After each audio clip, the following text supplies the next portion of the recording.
Oke, bismillahirrahmanirrahim.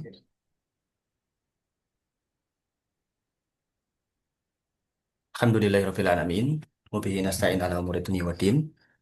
Wassalatu wassalam ala asyrafil anbiya wal mursalin nabiyina Muhammad wa ala alihi wa sahbihi wa man tabi'ahum bi ihsan ila yaumiddin amma ba'du. Baik, jadi malam hari ini kita lanjutin lagi dars kita yang baru ya. Setelah kemarin kita menyelesaikan kitab yang berjudul Al-Urjuzan Mufidah fi Nadmi Qawaidil Aqidah. Nah, kita sekarang mulai lagi ngaji tentang akidah dengan menggunakan kitab yang berjudul ini ya, I'tiqad Al-Imam Asy-Syafi'i, karyanya Al-Imam Al-Hakkari. Jadi judulnya ialah Teologi Al-Imam Muhammad bin Idris Asy-Syafi'i, karyanya Al-Hakkari, rahimahullah ta'ala. Baik. Dan lanjutin lagi dars baru kita. Pertama, sebelum kita masuk ke dars kita, kita perlu ada namanya mabadi, yaitu perkenalan terlebih dahulu. Pendahuluan-pendahuluan terkait apa yang akan kita pelajari. Jadi, sudah Ana ringkaskan dari beberapa kitab tentang hal-hal yang akan kita pelajari selama beberapa menit ke depan. Yang pertama, teologi itu apa? Ya. Apa itu akidah atau teologi? Baik. Jadi kalau kita ngobrolin masalah akidah, akidah itu kalau kata Syekh Dr. Shalih Al-Fauzan, beliau mengatakan, Al-aqidatu lughatan ma'khudatun minal aqd. Ya. Jadi akidah secara harfiah itu terambil dari kata aqd yang bermakna mengikat sesuatu, rabtus syai'. Rabtus syai' yaitu bermakna mengikat sesuatu. Adapun akidah itu sendiri secara harfiah, secara bahasa, maka akidah adalah sesuatu yang mana seseorang itu beragama dengannya. Ya, jadi beliau di sini mengatakan kalau wa taqattu kada, ya, di sini wal akidah ma yadinu bihil insan. Jadi sesuatu yang manusia itu beragama dengannya. Itu akidah. Nah, akidah itu sendiri kata beliau adalah imanul qalbi bi syai'. Ya, jadi akidah itu adalah tempatnya di hati, tempatnya di hati, amalan hati. Tapi secara etimologi, secara istilah, akidah adalah keimanan kepada kitab Allah, para malaikatnya, seluruh kitab-kitab yang Allah turunkan, dan juga para rasulnya, hari kiamat, dan keimanan kepada takdir yang baik dan takdir yang buruk. Dan semua itu kita kenal dengan rukun iman. Nah, ini tentang akidah. Ya, jadi, kalau kita ditanya akidah itu apa sih? Maka kita jawab, akidah itu secara etimologi, gampangannya adalah keimanan kepada Allah, yang membahas tentang keimanan kepada Allah, kepada malaikat, kepada kitab-kitab yang Allah turunkan, kepada para rasulnya, kepada hari kiamat, dan juga kepada keimanan kepada takdir baik dan takdir buruk. Maka ini semuanya adalah akidah, ya. Atau kita kenal dengan kata rukun iman. Baik. Pembahasan yang kedua, teman-teman, subhanakallahu fikum. Jadi, apa urgensi dari mempelajari akidah? Jadi, apa sih pentingnya kita mempelajari akidah? Ya, kenapa kok kita pada malam hari ini kita mengambil pembahasan tentang masalah akidah? Maka, ya, berkata Fadilatul Syekh Walid As-Suaidan hafizahullah taala di dalam kitabnya beliau yang berjudul Alfiyatut Tauhid, beliau mengatakan, ya, Fabda bita'limil aqidati mithlama bada al-kiramu biha bi asli da'wati. Jadi, mulailah, ya, dengan mengajarkan perkara akidah. Ya, sebagaimana para al-kiram yaitu para rasul yang mulia itu memulai dakwah dengannya. Jadi yang pertama, kenapa kok akidah itu menjadi pembahasan yang penting? Karena akidah adalah dakwah pertama yang diserukan oleh para nabi dan rasul. Ya, jadi akidah itu adalah inti dakwah, inti sari dakwah yang dibawa oleh nabi dan rasul. Makanya Allah Ta'ala itu berfirman, "Walaqad ba'atsna fi kulli ummatir rasulan an i'budullaha wajtanibut taghut." Kata Allah Ta'ala, dan sungguh benar-benar telah kami utus, ya, pada setiap kaum itu para rasul. Yang mana tugasnya para rasul ini, ya, seruan dakwah utamanya adalah ani'budullaha wajtanibut taghut. Ya, membawa sebuah mandat dari Allah Ta'ala, proyek dakwah yang besar, yaitu apa? Memerintahkan manusia untuk menyembah kepada Allah Ta'ala semata dan juga menjauhi para togut. Ya, segala sesuatu yang disembah selain Allah Ta'ala dan mereka ridho itu adalah togut. Dan banyak sekali dalil-dalil yang menjelaskan hal ini. Begitupun juga firman Allah Ta'ala, misalkan wa'budullaha wa la tusyriku bihi syai'a. Sembahlah Allah Ta'ala dan jangan kalian mensyirikan Allah Ta'ala dengan yang lainnya. Ya, itu adalah seruannya para rasul. Bahkan para rasul itu dihikayatkan oleh Allah Ta'ala. Hampir setiap rasul, Allah Ta'ala menghikayatkan kisah mereka. Mereka mengatakan kepada para kaumnya dengan perkataan yang sama. Nah, apa itu? Maka dikayatkan oleh Allah Ta'ala dengan firman-Nya, Ya qaumi, u'budullaha ma lakum min ilahin ghairuh. Ya. Jadi, wahai para kaumku, ya ini seruannya para rasul tersebut, u'budullaha. Sembahlah Allah Ta'ala semata. Ma lakum min ilahin ghairuh. Ya. Kenapa? Karena kalian itu tidaklah memiliki sesembahan. Ya, tidak ada sesembahan satupun yang berhak untuk kalian ibadahi kecuali hanya Allah Ta'ala. Ya, jadi, ini urgensi yang pertama. Dari kita mempelajari akidah, yaitu kenapa? Karena akidah adalah dakwah pertama yang diserukan oleh para nabi dan rasul. Kemudian yang kedua, teman-teman sekalian, barakallahu fikum, beliau mengatakan, wali annaha astut ta'abbudi kullihi fayuraddu in fasadat kasyartis sihhati. Kenapa kok penting juga bagi kita untuk mempelajari akidah? Karena kata beliau, karena akidah yang benar, ya, akidah yang benar itu adalah aslut ta'abbudi kullihi. Ya, jadi itu adalah syarat diterimanya semua peribadatan. Fayuraddu in fasadat kasyati sehati. Maka kalau akidah kita itu tidak sesuai dengan apa yang Allah Ta'ala inginkan, apa yang Rasulullah SAW ajarkan, ya, maka itu akan berdampak kepada ibadah kita. Jadi kalau akidah kita nggak benar, ya, akidah kita ini menyimpang, maka itu akan berdampak kepada ibadah kita. Ya, karena ibadah itu, teman-teman sekalian, barakallahu fikum, ibadah itu ada dua rukun dalam ibadah. Ya, afwan, dua syarat dalam ibadah. Syarat yang pertama adalah ikhlas. Ikhlas. Kemudian syarat yang kedua adalah mutaba'ah bin Nabi. Ya. Jadi inilah dua syarat dalam hal ibadah. Ikhlas ini kembali kepada permasalahan akidah. Jadi kan tadi kita belajar akidah tentang ta'rif atau definisi masalah akidah, hak akidah, yaitu adalah keimanan kepada Allah, ya, para malaikat hingga seterusnya, yaitu rukun iman yang enam. Itu adalah pembahasan akidah. Maka keikhlasan itu kembali kepada rukun iman yang pertama, pembahasan akidah yang pertama, yaitu pembahasan akidah kepada Allah Ta'ala. Ya, kalau akidahnya nggak betul dalam masalah ini, maka ibadahnya itu akan tertolak. Ya, ibadahnya tidak akan diterima. Makanya Allah Ta'ala berfirman dalam surat Al-Kahfi, "Faman kana yarju liqa'a rabbih falya'mal amalan shalihan wala yusyrik bi'ibadati rabbih ahada." Jadi Allah Ta'ala berfirman, barang siapa yang mau ketemu Allah Ta'ala, ya, berharap sekali untuk bertemu Allah Ta'ala, ya, untuk mendapatkan perjumpaan dengan Robnya, maka ada dua hal yang harus dia lakukan. Apa? Yang pertama, falyamal amalan solihah. Ya, jadi hendaknya dia beramal amalan yang soleh, amalan solihan, wala yusyrik bi ibadati rabbihi ahada. Ya, dan yang kedua, akidahnya harus betul dulu. Yaitu dengan apa? Wala yusyrik bi ibadati rabbihi ahada. Dan dia nggak boleh melakukan kesyirikan, ya, menyekutukan Allah Ta'ala sedikit pun. Sedikit pun. Makanya itu juga ancaman yang Allah berikan kepada Nabi Muhammad SAW. Jadi Nabi Muhammad itu juga diancam hal ini, gitu. Nggak cuman kita saja.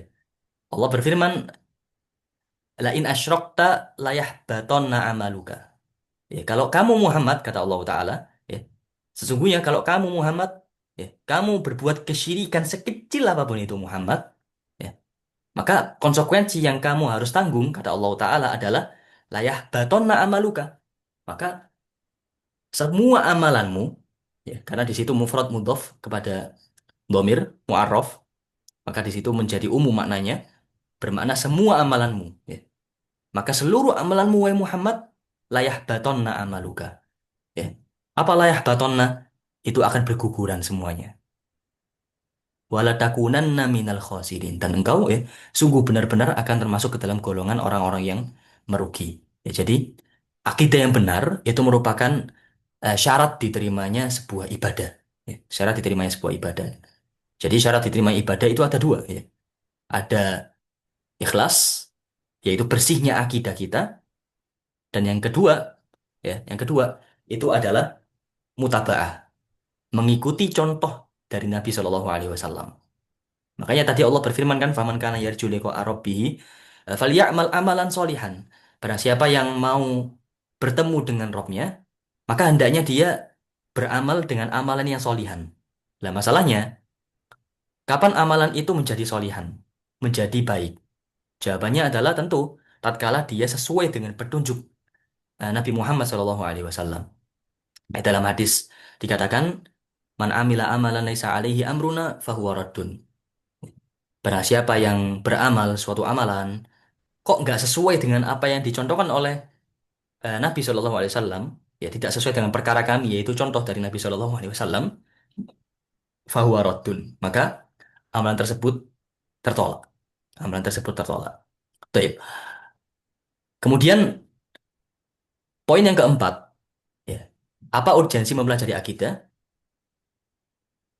Kata beliau, qalu faminal munasibi an nasuna usulaha qabla al-furu'i wa dzaka ainul hikmati. Maka kalau kita udah tahu dua poin yang sebelumnya tadi, maka faminal munasib, maka yang harusnya kita lakukan itu apa? An-nasuna usulaha, yaitu kita menjaga ya perkara-perkara akidah tersebut. Ya, menjaga akidah kita. Qabla al-furu'i wa dzaka ainul hikmati. Ya. Sebelum kita perhatian terhadap hal-hal yang merupakan furu'uddin, ya, furu'uddin, cabang-cabang agama, maka kita harus perhatian terlebih dahulu dalam masalah pondasi agama, usul agama, yaitu akidah. Adapun pembagian agama dalam masalah kepada usul dan furu ini pembahasan yang lain, kita nggak panjang-panjang di sana. Ya. Kemudian beliau mengatakan qalu wa akhta'ul aqidati uzzimat.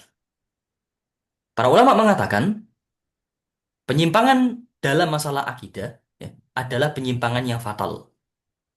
Uzzimat ya adalah suatu penyimpangan yang agung, penyimpangan yang fatal. Kenapa? Kata beliau, "Idz qad ta'ulu ila mazaliki riddati." Sebab dapat mengantarkan pelakunya kepada jurang kemurtadan. Ya, jadi ini adalah urgensi kita mempelajari akidah yang ketiga. Karena penyimpangan dalam masalah akidah teman-teman sekalian barakallahu fikum itu bukan seperti kalau orang salah ibadah. Ya. Orang salah ibadah mungkin dia dosa, dosa doang. Tapi kalau orang sudah salah akidahnya, ya ini bisa-bisa apa? Berimplikasi kepada kemurtatan. Ya. Bisa-bisa mengantarkan dia kepada kemurtatan. Ya. Akidah yang benar adalah menyerahkan semua ibadah kepada Allah Ta'ala. Ya, kalau orang meyakini bolehnya, misalkan datang ke kuburan, menjadikan kuburan ini sebagai wasilah, ya, ahlul qabr ini, sohibul qabr, mayat ini sebagai wasilah, ini akidah yang menyimpang. Nah, ini, ya perbuatan ini, itu dapat menyampaikan pelakunya kepada kekufuran. Ya, karena itu adalah perbuatan yang dilakukan oleh para kaum kafir Quraisy terlebih dahulu. Para kaum kafir Quraisy terdahulu, kok, lebih dahulu, afan. Nah, jadi kesyirikan mereka itu adalah mereka menjadikan berhala-berhala itu sebagai wasilah, ya, perantara. Dan mereka meminta syafaat kepada berhala-berhala tadi. Itu yang Allah Ta'ala ingkari. Dan itu adalah akidah yang salah.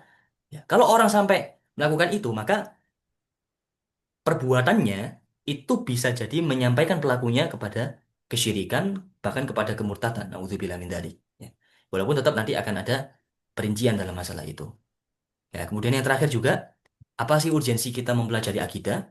Maka beliau menjelaskan di sini, wali annaha la taqbalanna ta'addudan. Fabda biha jazman fatil kanasihati. Karena ya masalah akidah itu tidak menerima ta'adud, ya, gak menerima poligami, ya, gak menerima dualisme, gak boleh dipoligami kalau masalah akidah. Akidah itu harus satu, ya. Gak ada perbedaan pendapat dalam masalah akidah. Ya kalau dalam masalah akidah, ya kalau dalam masalah fikih kan apa? Ada dua pendapat misalkan, maka ya bisa jadi yang satu betul, ya, Afan, masih bisa diamalkan kedua-duanya, masih bisa diamalkan kedua-duanya. Kita pakai golabatul dzon, ya. Baik. Tapi kalau dalam masalah akidah, ya, maka pasti ya satu saja yang betul. Pasti satu saja yang betul. Ya, harus satu yang betul. Ya. Maka selainnya adalah salah. Akidah kita mengatakan misalkan Allah itu beristiwa di atas arsy gitu misalkan. Ya, Allah itu bersemayam di atas arsy. Baik. Ala wartafa'a. Ya. Tapi diterjemahkan sebagai bersemayam. Maka yang tidak berakidah sesuai dengan ini, maka itu adalah akidah yang batil, akidah yang salah, menyimpang. Ya. Taib. Kenapa? Karena akidah tidak menerima yang namanya ta'adud. Ya. Tidak menerima dualisme, tidak menerima adanya apa?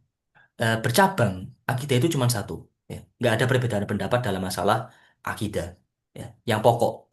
Namun kadang ada masalah perbedaan pendapat ya di dalam akidah. Terkadang ada, namun itu bukan masalah yang pokok. Ya. Bukan masalah yang menjadi inti. Ya, seperti nanti kita akan belajar apakah tangan Allah Ta'ala itu semuanya kanan gitu, misalkan. Sifat dari tangan Allah Ta'ala, sifat tangan Allah Ta'ala apakah semuanya kanan gitu. Nah, itu ada perbedaan pendapat. Namun, ya, yang inti adalah kita menetapkan adanya al-yad bagi Allah Ta'ala. Adanya yad, adanya tangan bagi Allah Ta'ala. Kenapa? Karena adanya dalil. Ya. Dan kita wajib mengimani segala sesuatu yang ada dalam Al-Quran. Kalau Al-Quran mengatakan bal yadahu mabsuutotani yunfiku kaifa yasha. Bahkan kedua tangan Allah Ta'ala itu terbentang kata Allah Ta'ala. Yunfiku kaifa yasha. Berinfak sebagaimana yang dia kehendaki. Nah di sini Allah Ta'ala mengabarkan dirinya bahwasanya dirinya punya tangan. Dua tangan yang terbentang. Ya, masa mau kita tolak gitu kan? Oh enggak ya Allah. Jenengan enggak pantas ya Allah kalau punya tangan ya Allah. Saya lebih tahu tentang Anda. Kan enggak gitu kan? Kan enggak. Tapi kita tetapkan ya. Kita tetapkan. Allah berkata demikian ya sudah. Karena ya yang paling paham tentang Allah adalah diri Allah sendiri. Baik, itu adalah masalah yang pokok. Tapi apakah masalah Afwan, itu adalah masalah yang pokok. Namun masalah yang apakah tangan Allah itu semuanya tangan, maka ini adalah perbedaan pendapat di ulama kita Ahlussunnah dan itu bukan perbedaan pendapat yang pokok. Ya. Baik. Kemudian sebelum kita masuk ke kitab yang akan kita pelajari, kan kita akan mempelajari akidahnya Imam Syafi'i. Maka perlu bagi kita ya kenalan terlebih dahulu siapa sih Imam Syafi'i gitu kan. Ya selama ini pastinya kita udah kenal lah Imam Syafi'i siapa gitu, nggak mungkin tetangga sebelah Syafi'i gitu. Imam Syafi'i jelas ya, Imam Syafi'i jelas seorang imam, tapi kan ada hal-hal yang mungkin belum kita tahu dari beliau, kisah-kisah beliau. Toib, ya sedikit kita akan bahas di malam ini. Toib, Imam Syafi'i, biografi singkat Imam Syafi'i Al-Qurashi. Imam Syafi'i rahimahullah taala ya lahir tahun 150 Hijriyah atau 767 Masehi dan wafat pada tahun 204 Hijriyah yaitu bertepatan pada tahun 820 Masehi. Jadi beliau hidupnya adalah selama 54 tahun usianya. Baik. Ini Ana ambilkan dari kitab Siyar A'lam Nubala. Ana belum baca kitab semuanya ya. Karena kitabnya Masya Allah ya. Jadi kalau cetakan-cetakan yang lumayan bagus itu 30 jilid ke atas. Ya kan mustahil gitu untuk usia anak sekarang kemudian menghatamkan gitu. Cuman anak ngambil rujukannya dari sini gitu saja. Jadi jangan dikira saya sudah menghatamkan kitab ini gitu atau kitab yang anak tampilkan kemudian dikira anak udah khatam gitu ya. Kadang belum gitu. Cuman yang ngerti saja gitu. Oh di sini ada masalah ini gitu. Secara mujmal poin-poinnya ngerti karena sudah dijelaskan oleh guru-guru kami gitu. Baik. Nah, di sini kita bahas Imam Syafi'i. Siapa sih Imam Syafi'i? Imam Syafi'i itu adalah namanya Muhammad ibn Idris ibn Abbas eh, bin Uthman bin Syafi' ibn Sa'ib ibn Ubaid ibn Yazid ibn Hashim ibn Al-Muttalib ibn Abdi Manaf ibn Qusay ibn Kilab ibn Murrah ibn Ka'ab ibn Lu'ay ibn Ghalib. Ya. Ini Masya Allah ya nasabnya beliau. Nasabnya beliau. Jadi masih ketemu nasabnya dengan Nabi Shallallahu Alaihi Wasallam. Baik. Kemudian di sini Al-Imam Az-Zahabi rahimahullahu taala ya penulis kitab Syiar A'lamun Nubala ini. Jadi kitab ini teman-teman sekalian barakallahu fikum itu berisi biografi-biografi orang-orang yang terkemuka gampangannya gitu ya. Orang-orang alim ulama dari sejak zamannya sahabat ya sampai zamannya Imam Az-Zahabi rahimahullahu taala hidup ya. Baik. Beliau mengatakan ya, Muhammad bin Idris ini siapa? Dia adalah seorang al-imam, ya, seorang imam, alimul asr, alimul asr, orang yang paling alim ya, di zamannya. Nasirul hadis, orang yang menolong hadis ya. Faqihul millah, orang yang memahami tentang agama. Ini julukan-julukan yang nggak sembarangan semua ini ya, yang beliau berikan. Faqihul millah, Abu Abdullah, ini kunyahnya beliau, Al-Qurashi, Tsummal Muttalibi. Jadi masih ketemu dengan Nabi Shallallahu Alaihi Wasallam. Asy-Syafi'i, Al-Makki, Al-Ghazzi, Al- Al-Maulid. Baik. Nah, dari sini kita ketahui beliau dilahirkan di Gaza ya, Gaza Palestina. Nasibu Rasulillah Shallallahu Alaihi Wasallam. Jadi masih ketemu nasabnya dengan Rasulullah Shallallahu Alaihi Wasallam wa ibnu ammihi. Fal Muttalib huwa akhu Hashim walidu Abdul Muttalib. Ya. Jadi Muttalib itu ya di sini kan ada Al-Muttalib. Itu adalah akhu Hashim, saudaranya Hashim. Dan Hashim ini siapa? Hashim itu adalah walidu Abdul Muttalib. Ya, bapaknya Abdul Muttalib. Jadi masih ketemu nasabnya kepada Nabi Shallallahu Alaihi Wasallam. Ittafaqa maulidu uttufiqa maulidul imami bi Gaza. Para ulama sepakat bahwasannya Imam Asy-Syafi'i itu lahir di Gaza, Palestina. Wa mata abuhu Idris Syaban. Bapaknya yang bernama Idris itu meninggal saat ya, masih muda. Meninggal saat masih muda. Fanasya'a Muhammad, yaitu Imam Syafi'i, maka Imam Syafi'i pun akhirnya beliau tumbuh dewasa dalam keadaan yatiman, dalam keadaan menjadi seorang anak yang yatim. Fi hijri ummihi, ya, di pangkuan ibunya, dalam dekapan ibunya. Eh, ber- Fakhafat alaihi ad-dhai'ah. Jadi intinya di sini akhirnya Imam Syafi'i dibawa pindah ke Mekah. Di Mekah, beliau hidup di Mekah, ya tumbuh dewasa di Mekah. Akhirnya beliau belajar memanah. Ya. Wa aqbala ala romi. Masya Allah ya. Sukaan Imam Syafi'i itu memanah ya ternyata. Bahkan sampai dikatakan di sini, hatta faqafihi al-aqron. Sampai dia itu menjadi paling jago dari teman-temannya yang lain. Wasoro yusibu. Tip. Intinya sampai kepada beliau itu jago dalam memanah, ya, bermain manah, panahan. Kemudian apa? Beliau itu juga suka dengan ilmu bahasa Arab. Ya.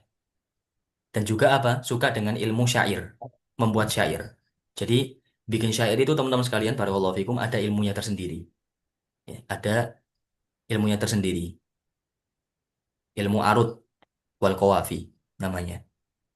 Tip.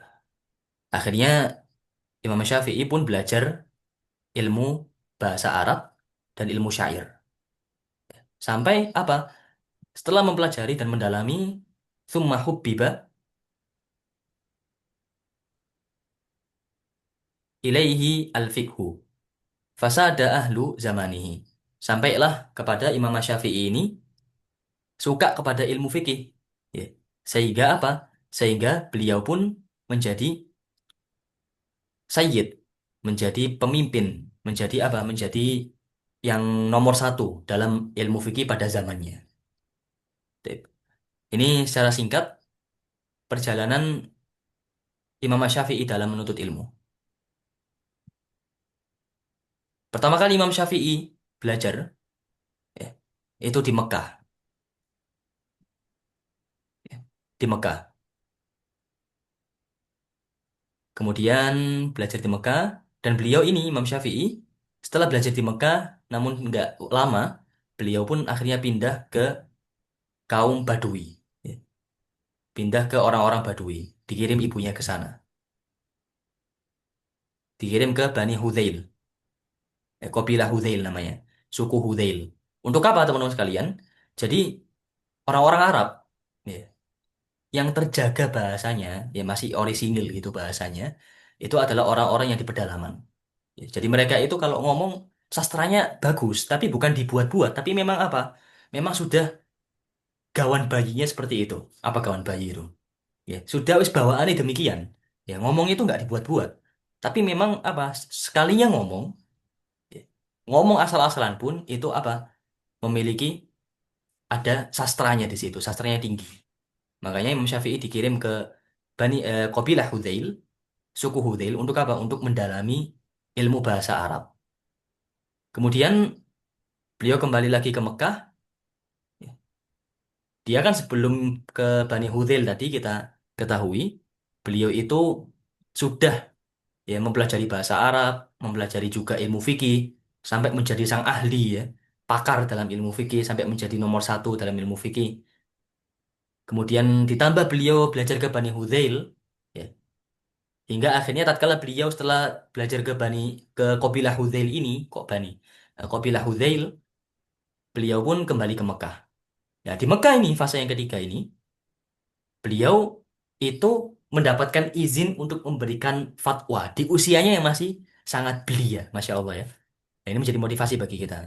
Bagaimana para ulama itu, mereka menjadi ulama, ya, menjadi pakar dalam bidangnya, itu di usia yang muda, ya, produktif mereka. Produktif dalam belajar ya. Jadi, ya apapun bidang kita, selagi itu tidak menyelisih syariat, ya sekalian kalau sudah nyemplung, ya sekalian basah. Ya. Sekalian kalau sudah ada dalam satu bidang, ya sekalian profesional. Ya maksimalkan di bidang kita. Sehingga dengan itu kita bisa bermanfaat bagi umat. Ya kan yang bermanfaat gak hanya ilmu syar'i ya, tapi ilmu-ilmu yang lain juga bermanfaat gitu. Ya, yang usaha juga, yang bisnis. Maka dengan maksimal dijalankan, sehingga dengan itu kita bisa bermanfaat dengan orang lain, kepada orang lain. Baik. Makanya Nabi SAW itu kan mengatakan, Innallaha yuhibbul abda yuhibbu abdan idza amila amalan tsumma yutqinu. Jadi Allah Ta'ala itu suka sama seorang hamba ya. Yang mana kalau hamba ini ya, apa sih kok bisa Allah itu suka kepada dia? Kenapa?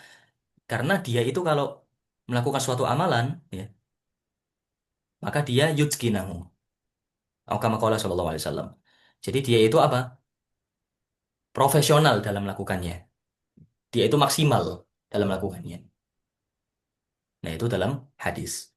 Kemudian fase yang keempat, teman-teman, barakallahu fikum, rihlatuhu baik, ila Madinah al-Munawwarah.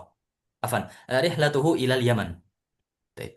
Beliau pergi menuntut ilmu ke Yaman sampai ke Baghdad, ya. Habis ke Baghdad, kembali lagi ke Mekah. Kembali lagi ke Mekah. Nah, di Mekah ini terjadi juga sejarah yang besar di kehidupan Imam Syafi'i dan juga dalam apa? Sejarah keilmuan Islam. Kenapa demikian? Karena pada saat Imam Syafi'i kembali ke Mekah lagi ini, teman-teman, barakallahu fikum, Imam Syafi'i, ya, beliau menyusun sebuah ilmu yang agung dalam agama Islam. Ya. Beliau meletakkan penyusunan pertama sebuah ilmu yang agung dalam agama kita, yaitu adalah ilmu usul fikih. Ya, dalam kitabnya Ar-Risalah. Ya, jadi beliau itu diminta oleh gurunya, semoga anak nggak salah namanya adalah Abdurrahman bin Mahdi. Ya, atau siapa ya, anak lupa, semoga anak nggak salah.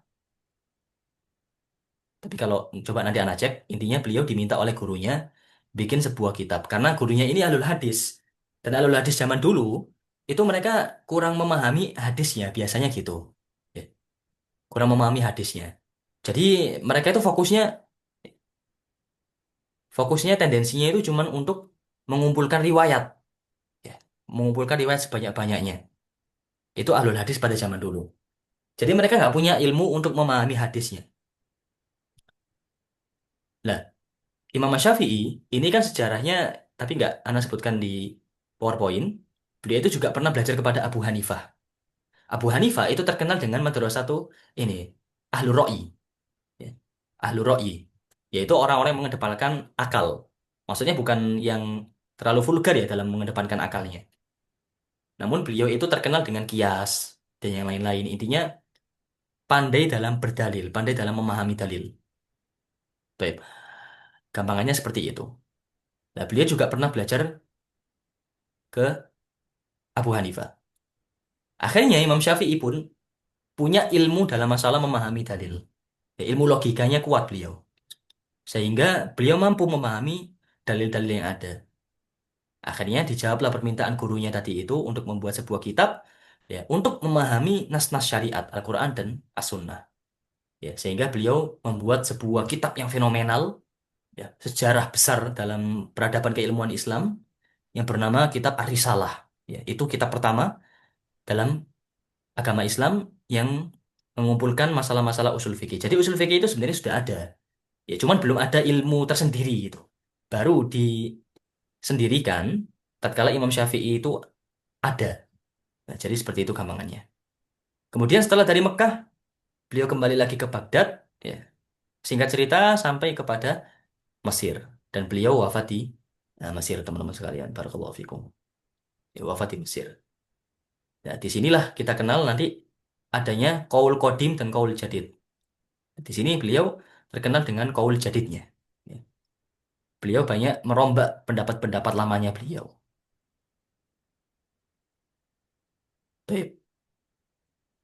Nah, ini kita mulai masuk ke penulis kitab yang akan kita kaji pada malam hari ini. Tapi, qadarullah, waktunya sudah mau habis. Waktunya sudah mau habis. Maka, insya Allah kita cukupkan dulu sampai di sini dulu. Besok kita bahas. Jadi, ya kita bahasnya 30 menit aja sekali pertemuan. 30 menit atau 40 menitan lah. Gak usah panjang-panjang. Baik, sampai di sini dulu. Insya Allah besok kita, pekan depan kita lanjutin lagi. Ya kita insya Allah akan membahas tentang siapa penulis kitab, kemudian juga terkait kitab yang akan kita bahas, ya. Dan juga kita akan membahas